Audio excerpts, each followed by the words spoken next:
Hey, and welcome back to another one of my videos. If you are the fan that doesn't stop commenting, and if you could cut it down a tiny bit, that would be great, because I like to reply to all of your messages, but some of them you ask kind of weird ones, so if you could limit those.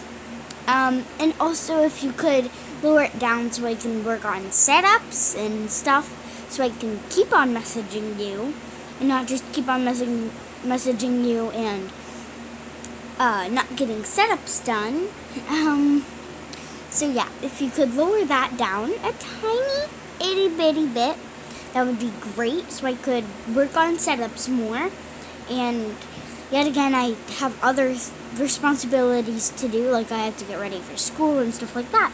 So let's get right on to the video. If you already read the title, then you know what we're going to be doing. Animal sounds. Because that's what I'm known for. Especially if you know me from school, then you know that I make animal sounds. And they're actually quite annoying. Here we go.